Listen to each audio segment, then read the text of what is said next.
Noite, meus amigos. Nós estamos aqui, né? Fomos convidados, tá bom que né? Fomos convidados, então, a pessoa da Kelly, que quer contato conosco, e estamos com o coração repleto de alegria por estarmos aqui nessa noite, né? Para falarmos de Jesus, mensagem dele, que foi transcrita aí na noite de hoje. Nós vamos estudar o Evangelho de Mateus, mas que a gente estuda essa mensagem à luz da doutrina espírita.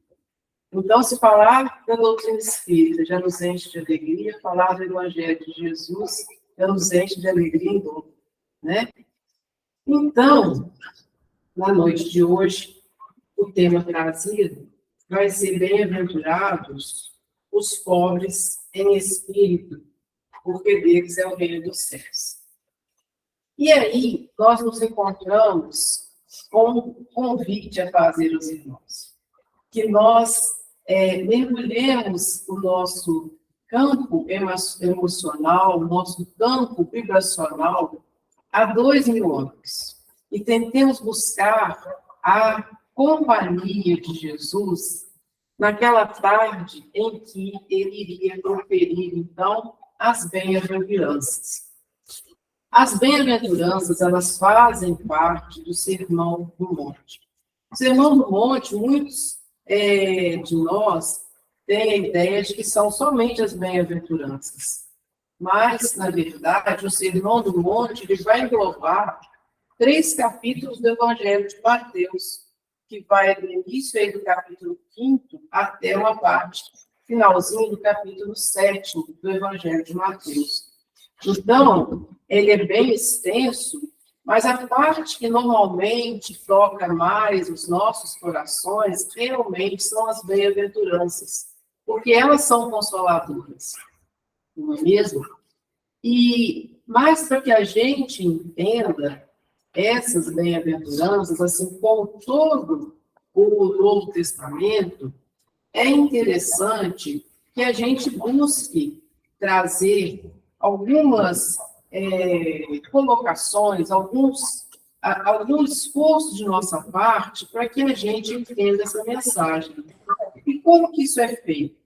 Isso a gente faz buscando aí o auxílio das mensagens da doutrina espírita, e vez que outra, a gente também demanda procurar aí um dicionário bíblico para nos orientar a respeito dos costumes daquela época, para que a gente possa entender melhor. Não é mesmo? Então, dito isso, para nós iniciarmos ao tema propriamente dito, é interessante, passando aqui para poder isso tudo, que quando a gente fala, pode passar o próximo, bem-aventurados os pobres de espírito, porque deles é o reino dos céus, muita confusão costuma gerar na cabeça de quem escuta essa máxima. Por quê? Muitas pessoas vão pensar, mas bem-aventurados aqueles que são menos inteligentes, porque isso, assim, a gente faz no sentido pejorativo. Muitas pessoas utilizam esse termo no sentido pejorativo, né? Que a pessoa, até assim, de denegrir uma imagem da pessoa, falando que ela tem pobreza de espírito, nos tempos atuais. Mas para aquele povo lá atrás, à época de Cristo, isso queria dizer muito.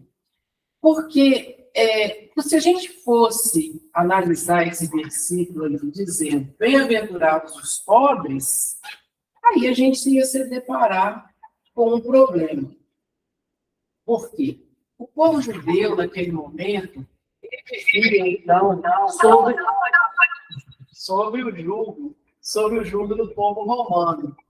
E aí, o que acontecia? Se Jesus falasse bem-aventurados os pobres, bem-aventurados significa o quê? Felizes. Felizes por estar ali passando necessidades, sendo escravos muitas vezes, tendo que pagar ao Império Romano uma porção da minha produção, Os pescadores simples tinham que dar uma porção daquilo que eles arrecadavam com a venda dos peixes, que às vezes não era muito, e quase sempre não era muito, aquele império, né? E aí, nós vamos vendo que Jesus não poderia deixar essa bem-aventurança somente nos pobres, é ele que complementa. Os pobres de espírito. Em algumas traduções, algumas Bíblias, né, como a de Jerusalém, nós vamos encontrar os pobres em espírito. Mas é uma questão só de tradução, não vai nos, vamos dizer assim, nos atrapalhar no entendimento, porque deles é o reino dos céus. E aí a gente vai, então, entendendo uma outra parte dessa bem-aventurança, que é o reino dos céus. Então, quando vai se deparando isso, quando a gente está lá, há 2000 anos atrás, os judeus entendiam muito bem o que queria ser dito quando falava-se reino dos céus. Era um reino espiritual. Então, Jesus, quando trata e traz essa mensagem para que ele quis falar, ele não está falando que eles iam conseguir as coisas da terra.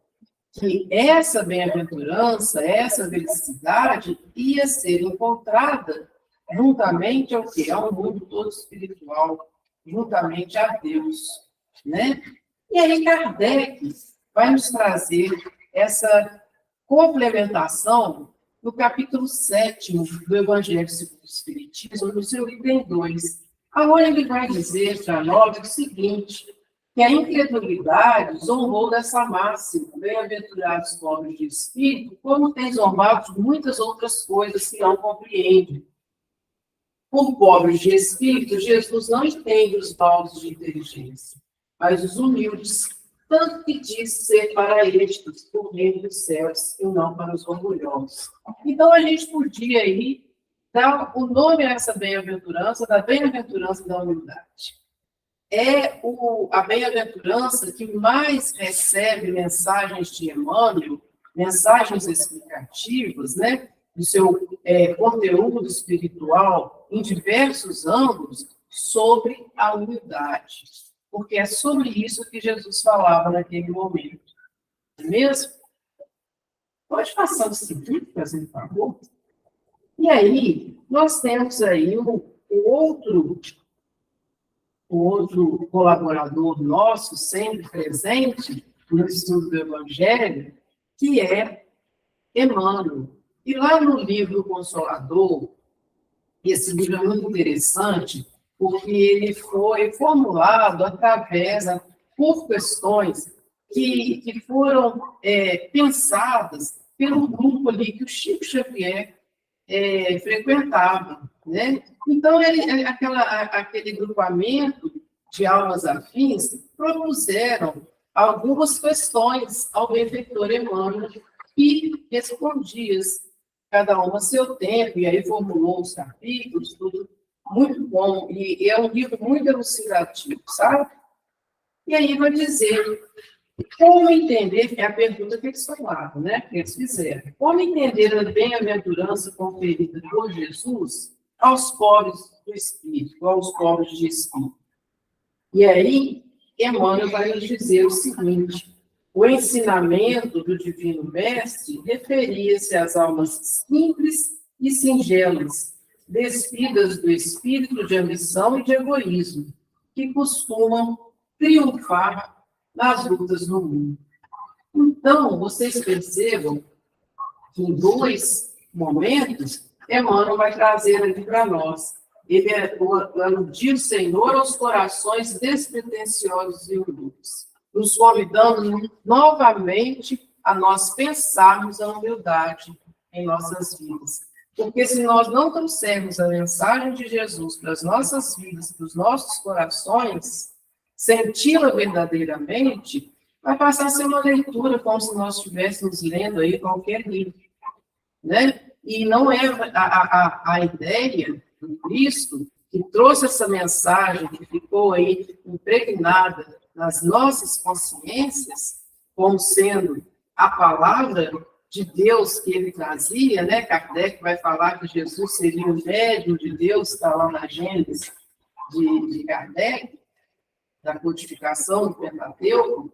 Então, se essa é a palavra de Deus, nós vamos ter um entendimento que é para se pensar mais do que simplesmente para nós leigos, né? E é esse convite que nós vamos fazer aos nossos irmãos presentes aqui, que estão em casa também, né? A nós pensarmos nessa humildade. O quanto de humildade que eu já conquistei, o quanto dessa virtude que eu já trabalhei em mim. E aí, nós vamos passar no segundo momento, além desse entendimento, pode seguir, então, além desse entendimento do que seja a bem-aventurados, do que seja os pobres em espírito, e o entendimento do que seja reino dos céus, nós temos uma outra questão quando nós vamos estudar essas passagens do Evangelho também. É nós nos situarmos aí no momento em que aquilo foi dito, porque isso quer nos dizer muito. Porque o local, o público, para que Jesus falava naquele momento? A gente sabe, por exemplo, que o conteúdo do Sermão do Monte se encontra em diversos momentos do Novo Testamento. O mesmo, vamos dizer assim, a mesma mensagem se encontra ali. Talvez apareça em vários momentos, Jesus ficava repetindo, mas ele não falava sempre para a mesma pessoa. Ele não estava sempre na mesma região. Dependendo da região, ele ia fazer uma parábola sobre pesca.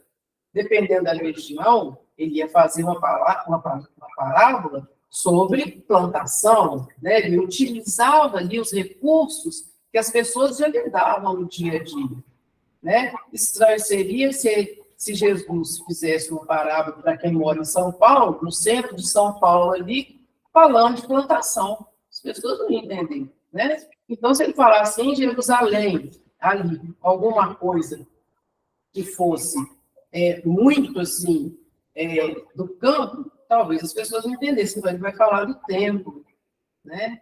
Então, vocês entendem que essa mensagem, muitas vezes, quando a gente realiza esse estudo, e a gente está buscando trazer assim, alguma ferramenta nesse sentido, a gente vai tentar saber onde que foi Jesus falou, quando foi e para quem. E aí surgem duas colaborações que são importantes. Aquela dos dicionários bíblicos que estudam os temas e são importantes e nos ajudam muito, mas existe a própria doutrina espírita que vai trazer, através da obra aí, de Amélia Rodrigues, Psicografia de Divaldo Franco. Em Primícias do Reino, é o primeiro livro dessa série de obras evangélicas, assim, que tratam da mensagem do Cristo. E aí, lá, essa mensagem titulada do Excelso Campo, Amélia Rodrigues, aí eu vou fazer só alguns recortezinhos, vai dizer assim: a montanha de suave aclive terminava em largo platô, salpicado de árvores de pequeno porte. Agora, vejam bem, a montanha é interessante porque vem tudo configurando e vai juntando tudo. Olha só, vendo as turvas, subiu ao monte. Então, quer dizer, subiu ao monte. Então, é uma montanha de pequeno porte, né?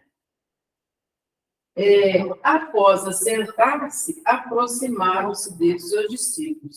Isso está no versículo 1. Isso é muito importante, porque Jesus sobe a montanha e depois ele se assenta. Então, isso já nos diz alguma coisa, não diz não, meus irmãos? Jesus, quando Mateus escreve ali, subiu a montanha, já está falando que Jesus é superior a nós, né? E que talvez nessa superioridade, se ele fosse falar de igual para igual, a gente não ia entender nada. Como de fato não entendemos? Nós vamos ver mais adiante. Temos dificuldade até hoje, né? Mas os discípulos mesmo que estavam ali pertinho de Jesus também não entendiam. Então a gente já fica mais tranquilo, né? Já fica mais sossegados, porque se eles estão ali, ó, juntinhos, não entendiam direito. Mas, quando fala que se assenta, é porque Jesus vem a nós também, né? E espera que a gente chegue a ele. Então, o nosso esforço é subir essa montanha. Mas ele já se assentou para poder ficar assim, ó, olho no olho, né? Então, isso daí já nos diz muito. E vai falar que aquele junho estava ardente mais do que nos anos anteriores. Olha só, lá naquela região, junho é um mês quente. Aí, por que Jesus não escolheu falar no inverno? Que lá é muito frio mesmo. Se ele falasse no inverno, ele ia falar para muita gente? Não. Ele ia ter que falar no lugar fechado, tá certo? Então ia chegar pouca gente. Provavelmente seria o quê? Aonde que os judeus falavam? Nas sinagogas, né? Então, se ele falasse numa sinagoga, todo judeu tinha direito, todo israelita tinha direito a falar na sinagoga. No templo, só os doutores da lei. Mas, nas sinagogas, qualquer israelita podia falar. Então, provavelmente, ele falaria lá. E eles iriam deixar ele falar disso aí? Não iriam, né? Então, Jesus acolhe aí um mês em que ele poderia reunir no templo, no maior templo que pode existir na Terra, que é a natureza, que é a perfeita obra de Deus, né? Então, as pessoas ali, numa simplicidade, na singeleza que aquele momento exigia, ele escolheu a natureza como um templo. E aí, aquelas pessoas vão e se adentram ali, se ajuntam ali ao redor dele. E desde cedo a multidão fluía para ali. Olha que interessante isso também. O sermão foi de tardinha, no cair da tarde. Mas a multidão foi cedo. Já viram quando vai ter um show? Vocês já viram na televisão? Vai ter o Rock in Rio, o pessoal, ó, cedinho, o pessoal invade aquilo lá. Por quê? Eles querem estar próximo daquele artista que eles gostam, não é? Da mesma forma, aqui, aqueles que queriam estar realmente próximos a Jesus, eles se esforçam de chegar mais cedo, ficar ali o dia todo, né? Esperando até que Jesus viesse a eles. E aí, ó, olha o tipo de pessoal que estava lá. Galileus da região em redor. Pescador, agricultor, gente simples e sofredora, sobrecarregada e aflita. E tinha também os judeus que vieram de além Jordão, de Jerusalém, e estrangeiros de Decápolis. E a gente fica pensando assim, nossa, mas quantidade de gente, né? Então, Jesus escolhia para quem ele falava? Ele falava para quem quisesse ouvir, né? E, às vezes, isso nos falta muito, né? A gente, às vezes, escolhe para quem que a gente quer falar, mas não. Jesus falava, olha só, Decápolis, por exemplo, é um conjunto de 10 cidades gregas que estavam sob o domínio romano. Tinham muitos judeus que viviam nessas cidades, né? Mas tinham pessoas de Jerusalém também. Então, tinham pessoas que eram da cidade maior, né? Vamos dizer, da cidade grande, né?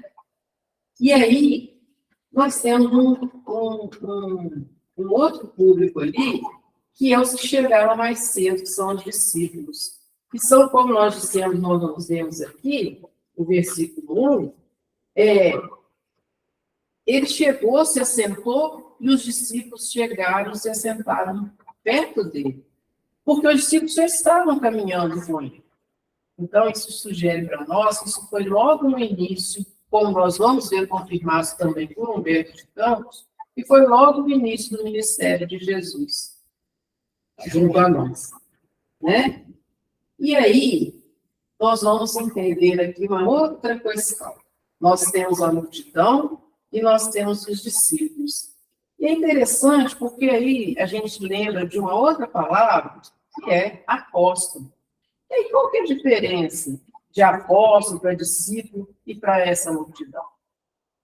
Apóstolo, no que concerne a palavra mesmo, é aquele que é confundido com seu mestre, tamanha é a semelhança de suas atitudes.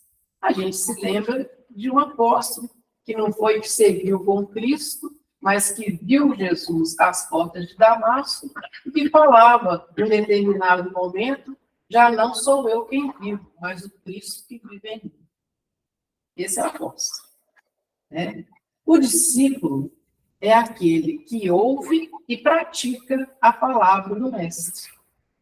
Né? Que lá faz parte do finalzinho do Sermão do Monte, que é o desafio para uma vida de dedicação. É ser o verdadeiro discípulo, ouvir e praticar a palavra de Deus. Eu acho que já é um desafio tanto para a gente, né? Apóstolo já nem coloca, eu nem entro nessa fila. Mas temos o discípulo e temos a multidão. A multidão é aquela turma que está ali, e por isso está em maior número, e pode estar ali escutando, vai andar no ouvido, sair no outro, pode também fazer alguma coisa, mas não tem muito compromisso ali com aquela mensagem. Então, isso vai nos fazer pensar dentro de nós, assim, bem no íntimo, né? Em que posição que a gente está. E aí a gente vai pensar com muita tranquilidade que, às vezes, para algumas situações, a gente se encontra como discípulo, mas em algumas outras, a gente ainda está na multidão. A gente ainda se encontra ali como aqueles titubeantes de seguir com Cristo. Mas muitas vezes não, muitas vezes a gente já está, beleza, desse nível eu dou conta de fazer. A gente vai e segue adiante. Pois bem, seguindo, então, nós vamos adiante, porque na mensagem de Jesus, e se a gente aplicar isso daqui em qualquer tempo da mensagem, em qualquer parte do Evangelho, início, meio e fim da pregação de Jesus, a gente encontra nas mensagens, em cada versículo, 4 aspectos. O aspecto da consolação, beleza, isso daí a gente entende, porque o Evangelho é todo consolação. O aspecto do ensino, o convite à nossa prática e a cura. A cura, ela é um pouco mais difícil, às vezes, da gente enxergar. Muitas vezes, a gente vai enxergar o fenômeno da cura como aqueles só que foram curados ali da matéria, do paralítico, do leproso, né, da filha de Jairo. Mas aí a gente vai vendo que essa cura que Jesus propõe é a cura do espírito. Então, a cura, em sua plenitude, não é para esse momento nosso agora. Não é para essa terra de provas e expiações. Nós já vamos começando esse processo de cura em nós. Vamos dizer assim, a gente consegue colocar um bordete, né? Uma atadurazinha pequena, em algumas deformidades morais que nós ainda temos. Mas nós ainda não conseguimos fazer aquela mudança completa que nos convida à obra de Jesus. Mas quem vai nos convidar realmente a estar com ele hoje, nessa noite, ele me garantiu que vinha, era Mateus. Mateus, apóstolo de Jesus, inicialmente discípulo, um pouco confuso, né? Assim como todos os outros discípulos de Jesus. Aliás, o colégio apostólico era... Jesus foi de coragem, né, gente? Um traiu, né? O outro duvidava de tudo, que era Tomé, né? Tinha que ver para crer. Pedro negou o mestre dele, então o colégio apostólico era um pouco assim, confuso. E retrata muito a humanidade, né? Retrata a humanidade e as diversas fases de uma mesma pessoa na sua jornada evolutiva. Então, às vezes a gente é Mateus, às vezes a gente é Pedro, às vezes a gente nega o Cristo mesmo nas nossas ações, né? E aí, a gente vai ter essa presença hoje, porque eu acho de uma humildade muito grande, uma pessoa, um espírito, emprestar aquela experiência dele, a experiência em que ele não foi assim tão feliz, para servir de exemplo, para que a gente não vá naquele caminho. E aí, Humberto de Campos traz, então, para nós, no livro Boa Nova, essa mensagem aqui. Está lá no capítulo 11, intitulado Sermão do Monte. E aí eu vou deixar isso daí um tempo, que nós vamos falar bastante sobre isso daí. Vai falar que nos primeiros dias do apostolado, então, um pequeno grupo de infelizes procurou Mateus na sua confortável residência. Então, quando Humberto de Campos já coloca essa situação, a gente já tira de alguns pontos. Nos primeiros dias do apostolado, então, a gente já sabia que foi logo no início mesmo que Jesus falou as bem-aventuranças, e que Mateus estava em sua confortável residência. A gente sabe que Mateus, materialmente falando, ele era diferenciado dos seus colegas. Por quê? Ele tinha mais dinheiro, ele tinha mais cultura, né? Ele era um publicano, ele era cobrador de impostos. E ele não era muito bem visto, não, porque ele cobrava os impostos, não era para o próprio povo judeu, ele cobrava os impostos que os judeus pagavam aos romanos. Igual o Brasil, durante um tempo, pagou o quinto do ouro à coroa de Portugal. Então, não era muito assim bem visto, né? Ou seja, você tira o dinheiro do seu povo para levar para o outro povo. O pessoal não gostava muito dele. E aí, chega lá um grupo. Esse grupo desejava duas coisas. Eles desejavam entender melhor a mensagem de Jesus, como está ali. Também é verdade, mas não tem problema, é só um comentário que a gente vai fazer. Eles desejavam entender melhor aquela mensagem exatamente para trabalharem com mais acerto na obra, nesse novo reino, né, nos ensinamentos, com observância dos ensinamentos do Cristo. É interessante que a gente muitas vezes pensa, né, no trabalho como sendo somente aquele trabalho mental, mas eles querem trabalhar o espírito, né? E aí a gente lembra de Paulo de Tarso novamente, quando ele tem ali em Taurus, em desdobramento, ele vai ter um encontro com a Abigail, aquela que tinha sido sua noiva, né? Aqui, enquanto encarnado. E aí ele está naquela ânsia, tem esse desdobramento, estava muito confuso também, pediu que ele queria trabalhar para implantar esse evangelho, né? E aí, Abigail aparece para ele e fala: Paulo, não é bem assim, você tem que desenvolver algumas outras coisas dentro de você. Para isso, você precisa amar, e no diálogo vai, na síntese vai ser: ama, trabalha, né? Espera e perdoa. Aí, Paulo acorda daquilo lá, no dia seguinte, e ele vai ter um insight lá, vai pensar que trabalho era aquele que a Abigail estava querendo, que ela estava propondo, ela vai entender que aquele trabalho era o trabalho do coração dele. E aí ele começa a observar melhor as situações que a vida lhe apresenta. E aí ele vai trabalhando uma situação, que é que eu trabalho a humildade, na outra, a tolerância. E assim ele vai se tornando o Paulo que a gente conhece, né? Mas vamos voltar ao nosso colega Mateus ali. Porque aqui ele está sendo chamado de Levi, porque é Mateus Levi, né? O nome dele. E aí Levi manifesta certa estranheza e fala assim com os pobres e infelizes lá. Afinal, o novo reino congregará todos os corações sinceros de boa vontade, que deseja emanar-se como filho de Deus. Beleza, a gente está pensando que Mateus está acertando, né? Que bom, né?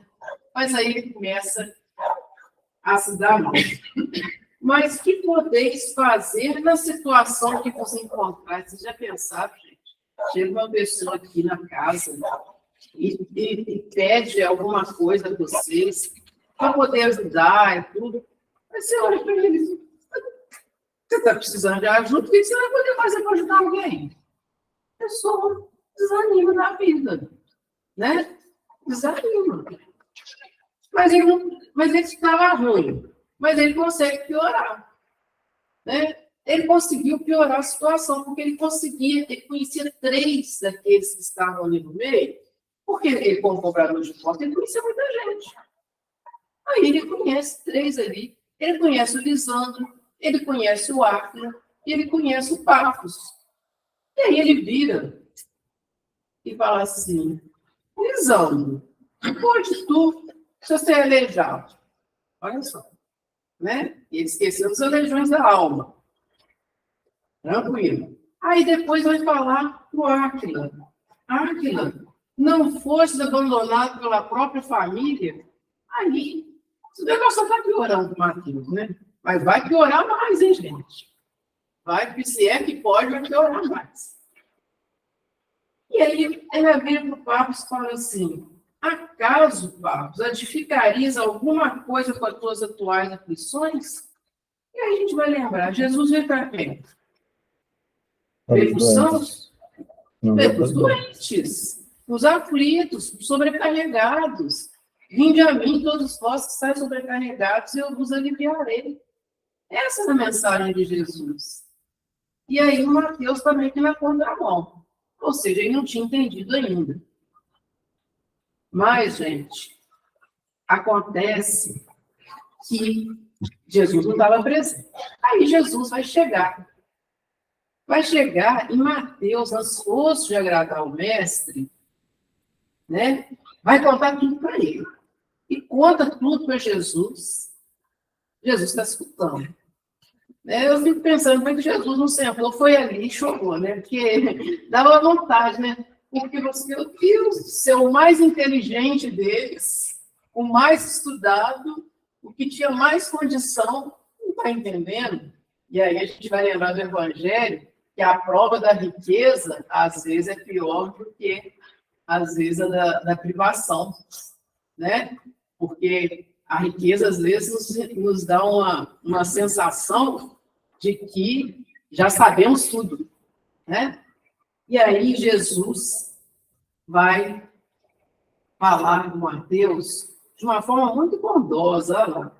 Falou com bondade, batendo-lhe levemente no ombro. É como se ele chegasse assim, meu filho, vem cá, vamos conversar aqui, deixa eu te explicar direitinho de novo.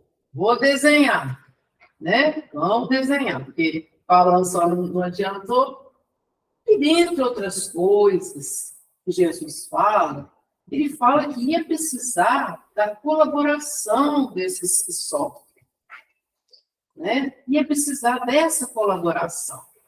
Ele fala uma coisa aqui, que, segundo o Humberto de Campos, que tem isso tudo lá registrado nos arquivos espirituais, né, da passagem, de todas as passagens que tem evangélicas e de outras tantas, tem tudo isso registrado lá em 4K, né? Registrado lá no mundo espiritual. Então, ele descreve essa frase que eu até destaquei ali de amarelinho, que eu acho é uma coisa que me chama mais atenção, talvez, dessa mensagem toda. Ele vai dizer o seguinte: nas derrotas da sorte, as criaturas ouvem mais alto a voz de Deus. Alguém duvida disso?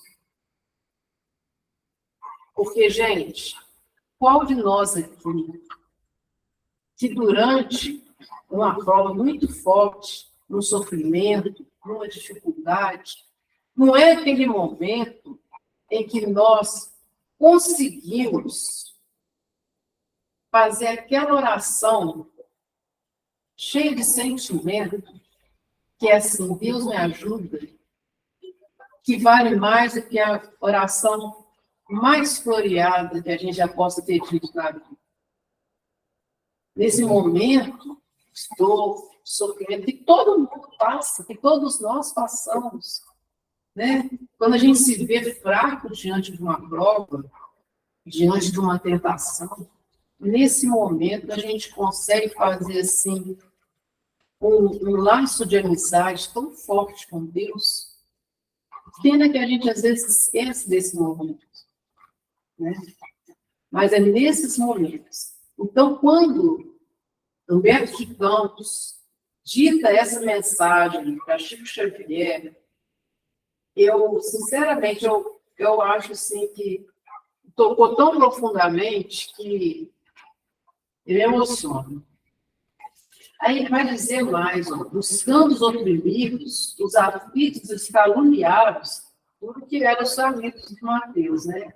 Sentimos tão unidos ao céu nas suas esperanças que reconhecemos na tranquilidade, na coragem tranquila que revelam um sublime reflexo da presença de nosso Pai em seus Espíritos. Isso é muito belo, né? Quando a gente tem contato assim, com as leituras, que nos tocam o coração profundamente, a gente fica ansioso de passar adiante, né? Vocês também não têm isso, não? Quando vocês veem alguma coisa, vocês ficam querendo, mas às vezes aquilo tocou a gente. E nem sempre vai ser o que está no momento do outro, né? Mas, gente, Mateus consegue. E olha, sabe quando a gente está no colégio e que a gente não é muito bom em matemática, falando, né? E que a gente está em determinada prova, aparece uma determinada situação de um problema qualquer, e que no meio do problema você tem que somar 2 mais 2, você erra e coloca 5. Você equivoca, coloca 2 mais 2, 5. E erra o resto do problema todo, né? É mais ou menos isso que aconteceu com Mateus. E aí, o que você faz com isso? Você vai tentar se justificar com o professor, né? Você vai lá e fala, não, mas aqui, ó, você vai querer quase que fazer o professor falar com você, concordar que 2 mais 2 é 5, né? E aí, Mateus tenta dar a volta em Jesus assim mesmo. Fala assim, não, Senhor, porque o meu desejo é só de apressar um pouco as coisas, só tá bem devagar. Isso estava no início, hein? Estava no início. E aí, porque eles estavam entendendo que esse reino não era espiritual, era o reino da terra mesmo. Se Mateus era tão aferrado ainda na materialidade, do dinheiro e tudo mais, para ele era natural de pensar assim, né? Então, é os que governam no mundo. E aí, Jesus tem que ser um pouquinho firme com eles. Ele tem uma diferença, né? Quem governa no mundo é uma pessoa. Aí são os presidentes, os reis, tudo mais. Mas quem governa o mundo, Mateus, é Deus. Aí ele foi ele. Aí Mateus deve ter dado aquele sofrido amarelo, né? E Jesus lá explicava para ele. Já pensou se eu vou pregar, se eu vou implantar a boa nova e o pessoal chega lá com aqueles estandartes lá que foram conseguidos na pilhagem, no roubo e na morte? Como que esse evangelho não vai ser de Deus? Não vai ser nunca que vai ser essa boa nova, né? E aí Mateus vai passar um tempo, ele vai, então, naquela situação lá, e Jesus prossegue, dizendo o seguinte: é imprescindível, pois, atendemos na alma branda e humilde dos vencidos, o leito de dor, a exclusão de todas as facilidades da vida, as incompreensões, ou a incompreensão dos mais amados, as chagas e as cicatrizes do espírito, são luzes que Deus acende na noite sombria das criaturas. É interessante quando a gente fala as noites sombrias das criaturas, porque depois de toda a noite vem o amanhecer. Então, depois da noite sombria, vem a luz do sol. Então, às vezes, aquele momento de dor que todos nós passamos, e aqui nesse tempo aqui não era diferente, todos nós passamos porque se ali nós aproveitamos aquelas situações de forma a nos engrandecermos enquanto espíritos, nessa jornada evolutiva que nós temos pela frente, que nós já galgamos no campo, aí a gente vai ter, assim, saborear o amanhecer, né? Porque tudo a gente tem que ter a nossa presença, estarmos ali presentes no momento também, das nossas pequenas vitórias, né? E aí, Jesus ainda fala, é sobre os vencidos da sorte, sobre os que se inspiram por um ideal mais santo e mais puro que as vitórias fáceis da terra, o Evangelho assentará suas bases divinas. É interessante, porque em outro capítulo desse livro, Boa Nova, Jesus vai formular um diálogo com Hanan, que é um sacerdote, e Hanan debocha dele, né? Fala assim, ô Galileu, né? Cadê os seus ajudantes aí, né? Seu exército, como você vai implantar esse reino? Aí Jesus fala, né? O meu reino será construído no coração das criaturas. E os meus colaboradores virão de todos os lados, do Oriente e do Ocidente. Ou seja, ele já estava prevendo que Paulo faria esse trabalho de levar o Evangelho, a Boa Nova, né? Até o Ocidente, que foi o que Paulo fez. Então, ocorre o Sermão do Monte. E Levi sentiu, então, transformar ao momento da cura de Levi começando. Né? Ele passou pelo ensino, aí, agora ele está começando a ser curado. Ele começou a sentir ali uma diferença. Ele falou assim, nossa, mas acho que eu estou começando a entender, né? Eu estou começando a compreender esse negócio aí. E aí ele observou, né, que os amigos dele, que tinham visitado ele à tarde, estavam descendo consolados. Então, vocês percebem que o momento ali foi semelhante. O momento cronológico. Foi à tarde, todo mundo sentou ali. Para uns foi só consolação. Para outros, foi o momento de iniciar a cura.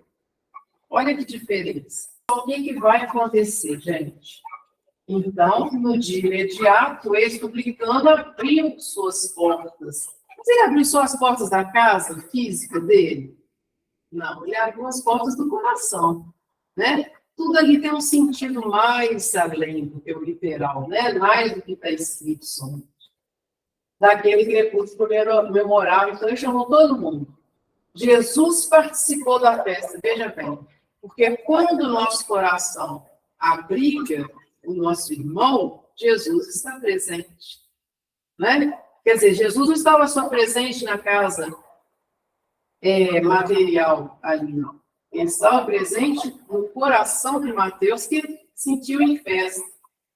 Partiu o pão e se alegrou com eles. E quando Levi abraçou o aleijado, pisando, com sinceridade de sua alma fiel, o mestre contemplou enternecido e disse: Levi, meu coração se revela hoje contigo, porque são também bem-aventurados todos os que ouvem e compreendem a palavra de Deus.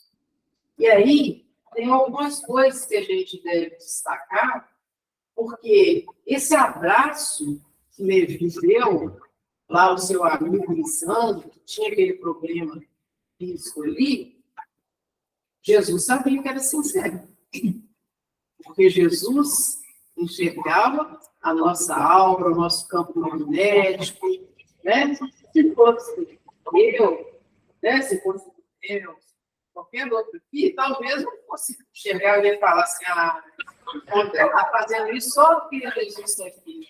Mas não. Na verdade, o mestre enxergava. E aí, olha só, também bem-aventurados, ou felizes, né?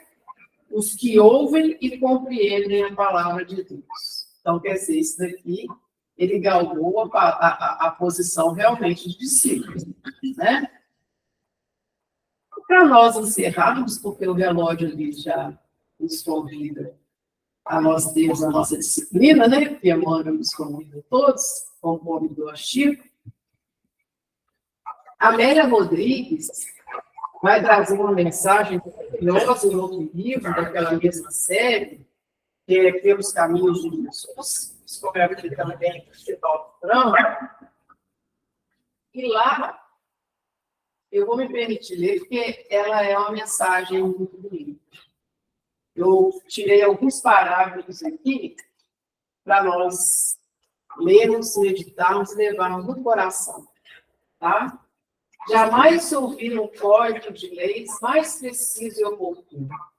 Nunca mais se voltaria a estudar algo que se equiparasse em beleza, profundidade e equilíbrio. A música do Verbo Divino permanecia na acústica das almas que haviam participado da Assembleia Excepcional.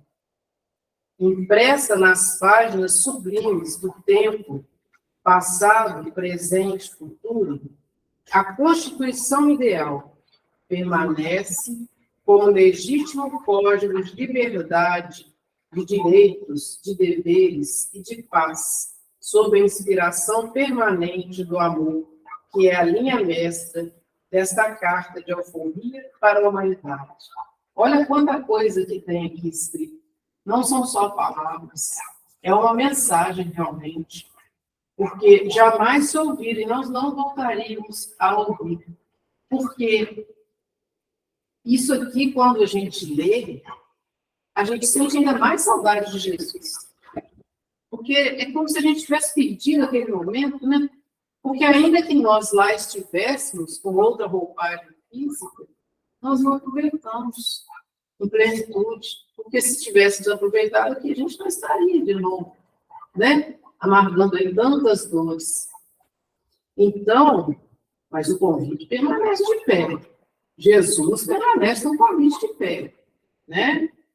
A música permanecia na acústica da alma.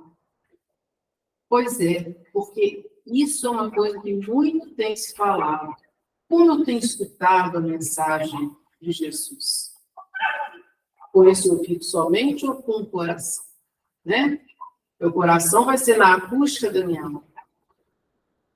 E aí, vai falar também, né? Que essa carta, que ela designa, que intitula Magna Carta, está impressa nas páginas sublimes do tempo, passado, presente e futuro. A mensagem do Cristo ela é para sempre. Ela é para todos, né? E ela é uma mensagem, é um legítimo código de liberdade, direitos e deveres. No tempo que a gente fala tanto só direitos, né? Aqui está falando também que tem deveres.